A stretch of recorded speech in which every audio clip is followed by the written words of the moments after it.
Hello everyone, this is Fani Krishna from IUSA Media.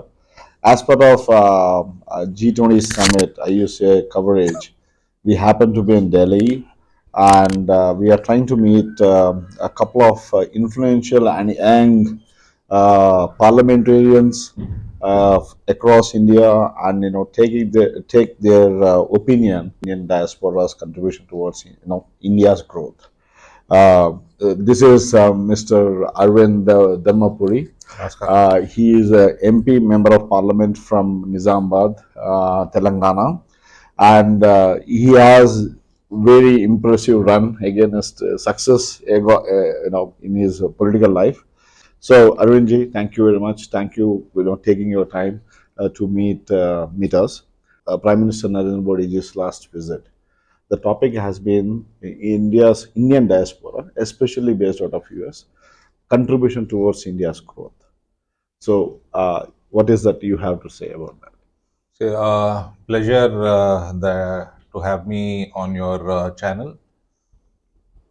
Mr. Modi's visits abroad, they have proven to be very viable for Indian growth. Yes. Right from the beginning, once he took over as PM in 2014. Yes. So his focus was more on developing good relationship with across all the countries. Yes. And today, almost 9 years down the line, Yes. we can see the effect of his initiation in 2014. So now India, as an Indian, we all feel the value of our passport, the way people started looking at us. Because pre 2014, whenever we go, even I have traveled a lot. So wherever we would have been before 2014, when we spoke about India, any in European countries or in American countries, every day there used to be a scam. The entire the way they looked at India, the governance in India, the administration. So no one carried, be it Indian or foreigner, nobody carried good opinion as such. So we have seen a complete turnover. Yes. In all these years. So the credit goes to the vision of Mr. Modi, the way he worked it out all these years. And obviously, with Indian diaspora very strong in US, especially Telugu diaspora is quite More than strong 50%. there. Yes. And I was there in the month of May. So when I was going around the streets of Manhattan, you just stay put and scream in Telugu, you'll definitely there you will hear a response. Yes. Yeah, so there are a lot of people who came to me and met me on the streets of Manhattan. So as a Telugu, I feel proud of it.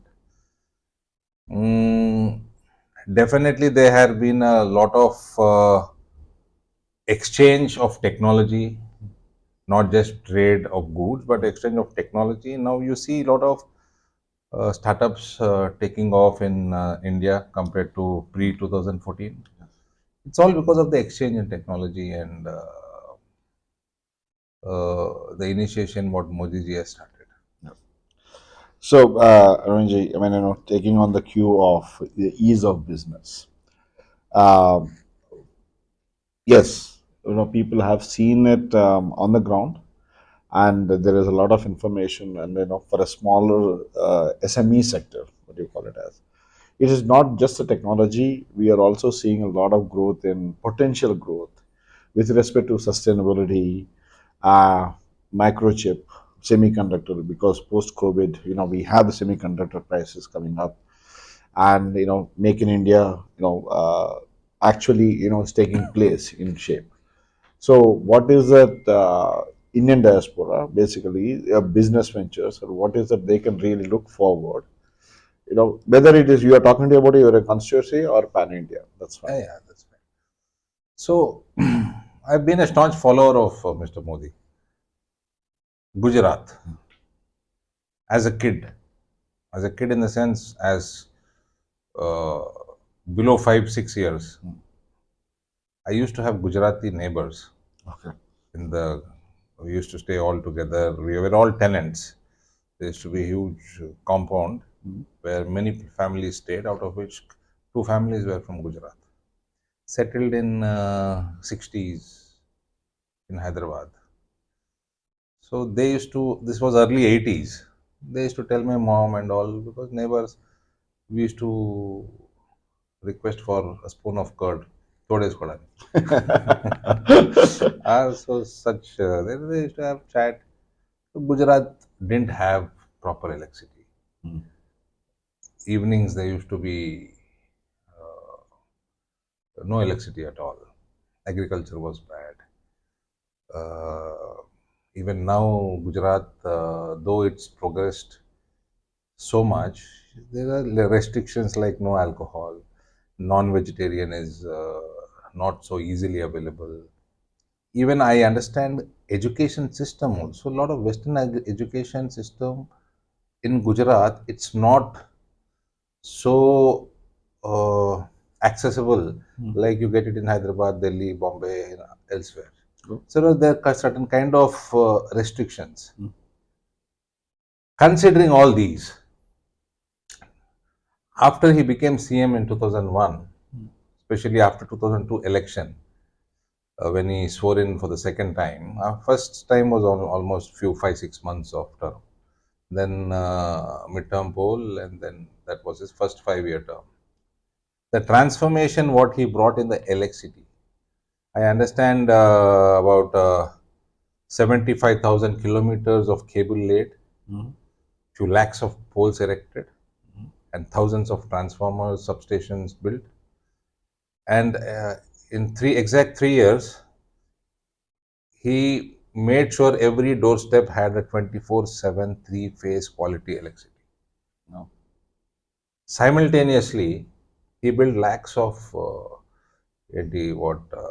check dams Okay. to increase groundwater level. The groundwater level of Gujarat increased during these 3 years. 1,000-day project this was, all these. And the agriculture income, which used to be 7,000, 8,000 crores of Gujarat, went up to 34 or 35,000 crores Within the span of within the 3 years. same 1,000 days. So electricity one side, groundwater increase, then effect was agriculture income increased of Gujarat. People who used to leave Gujarat, doctors, engineers, and settle down in Bombay and places like Hyderabad, Delhi, and all that stopped. Migration stopped. Everybody stayed back because the quality of life increased. And then his vibrant Gujarat initiation started. And today, after 15, 16 years of vibrant Gujarat, I see some 120 plus countries having their investments in spite of these restrictions. Yes. Alcohol restriction, non-vegetarian restriction, too much of Western education restriction. This is proactive governance, That's true. making business, ease of business, whatever you asked me. So this comes from scratch. He built. We in Telangana, my constituency has a in the agri-based industrial SEZ. It is an open land without an industry. There is no basic road infrastructure. There is no electricity backup. There is no proper water uh, backup. People who come want to invest here come up with an industry. The local government, the family government requests for partnership. Okay. Okay. Yeah. You understand? A lot of our diaspora knows about it. Yes. It's quite famous. The family is quite famous for partnership, Okay. demanding partnership. Okay, so such that's why even 9 years down the line as chief minister, KCR couldn't get one industry to Telangana. You can take your time to come up with one good industry which has come in Telangana, except for your IT, which we don't need KCR for that, hmm, which started in 90s, pharma, which started in 60s and 70s, a little bit of textile here and there, which also started few decades ago.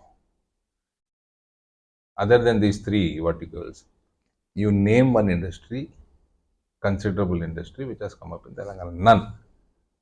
Because of this corrupt attitude of the family. There, it was the chief minister who used to market Gujarat, the way his governance, Gujarat model. You please come up, we will give you all the permissions within 24 hours. He could attract so much of industry in Gujarat. So all these basics, right from your agriculture, electricity, your groundwater irrigation, industry, Infrastructure. health, infrastructure. So it's a package. So that is how he could attract a lot of industry to Gujarat.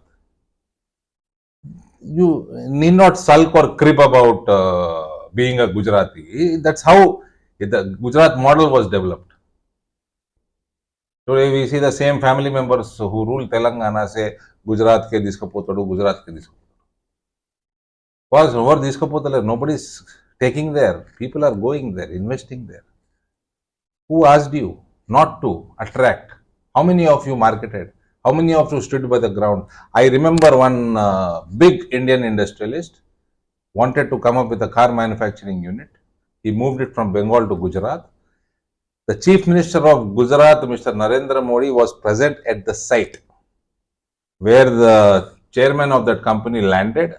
He said, I will need so many thousands of acres. Where will you give me? We are standing in that your plot. That's why he used to proactive nature, zero corruption, seamless permissions. We don't see nothing. We only talk about KTR comes up with a tweet and disappears for months together. So, bad luck of Telangana. People trusted them and they have failed Telangana miserably. So what you're referring is the Gujarat model has last 10 years, has taken into pan India. Obviously, I'm sorry. With respect to the ease of business, vertical development, and yes, I mean if you talked about a pharma, I mean if you really look at the our, COVID situation, we have supplied more than 100 nations the vaccination, and then yes, that has been definitely talk of the world, and that has also probably led to our G20 summit presidency as well. And right now, we are right now in the sitting in the middle of it. What is that from a G20 topics perspective, presidency perspective? What is your take? see, hosting G20 during Modi's regime. Mm. Icing on the cake is during Modi's regime. Yeah. It has much bigger impact. Definitely has much bigger impact. Today, in the you just get back about 12 years ago, in the midst of Commonwealth scam, 2G scam, coal scam. You wouldn't imagine India being the fastest producer of COVID vaccine, Yeah. distributing to 100 plus countries. You wouldn't even dare to imagine. Today we did it. We are here now hosting G20 with so much of goodwill from the globe, across the globe. So this has a huge impact. People want now post COVID. Everybody is skeptical going to China. What's going to happen? What might happen? There is no democracy. So large risks will not be taken, and India is one of the best alternatives for these people. And I already see many giants like Apple and all slowly moving away from China and having their establishments in India. Yes, I mean, continuing those things, I mean, especially in the US India relationship, the recent, we have already made some of the, uh, let's say, agreements with respect to defense sector.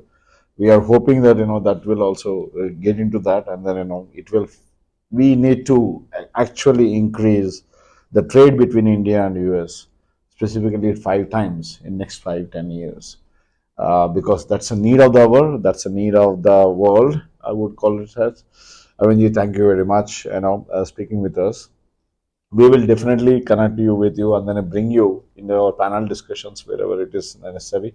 Please accept our I'll do my invitations. because especially you are from US, there's a lot of Telugu diaspora there. Yes, Uh, I would definitely come over whenever possible. yes. And online and offline, definitely we will try to take your message, and then we wish you luck. For me, In online, offline doesn't matter. I'm there. that is true. Yeah, thank you very much.